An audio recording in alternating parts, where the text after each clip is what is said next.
Karibu sana kijana. Karibu sana nyumbani, jisikie amani. Asante sana mama, asante sana mama. Kwanza heshima yako. Shikamoo mama. Marahaba.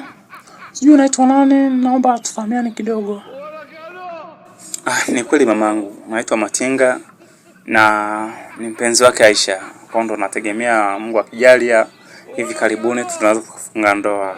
Kwa hiyo baada ya mambo yote yametokea, ikabidi kwamba nilete kunitambulisha kwa wazazi. Nadhani niliongea na mzee wangu. Baada ya kuongea na mzee ndo akaniambia kwamba basi ikiwezekana kukutana na mamako mkwe muweze kuzungumza pia muweze kufahamiana. Kwa hiyo nadhani ni jambo jema na siku leo ndo nimeona ni siku nzuri sana nikikutana na wewe mamangu tuweze kuongea vizuri. Sawa. Karibu sana.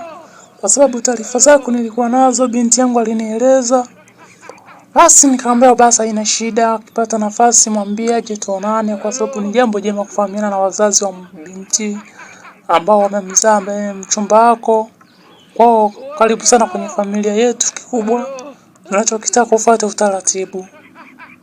Toa mahali muoe kwa ndoa kabisa ili tuweze kuwapa baraka kama wazazi. Sisi ni watu wa dini, hatuwezi kuruhusu mwanetu aende hivi. Kwa lazima taarifa zote ziwe sahihi.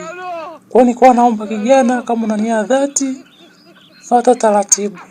Njoo na wazee, tukae mezani tuzungumze tuone mambo yanakuaje.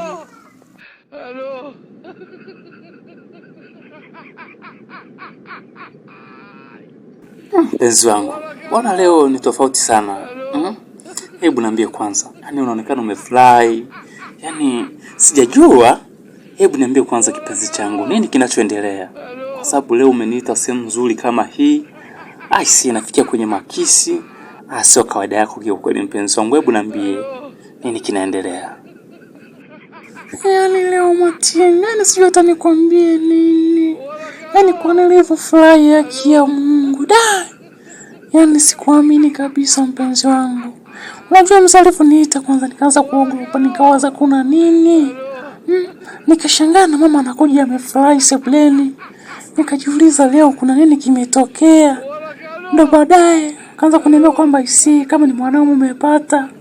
Mwanaume amekuja amejitambulisha na ameahidi kufanya kila taratibu zinazowezekana kwa hivi karibuni. Kwa hiyo kuanzia sasa hivi tunakuruhusu kwamba ukae salama kwa sababu tayari sasa hivi ni mchumba wa mtu.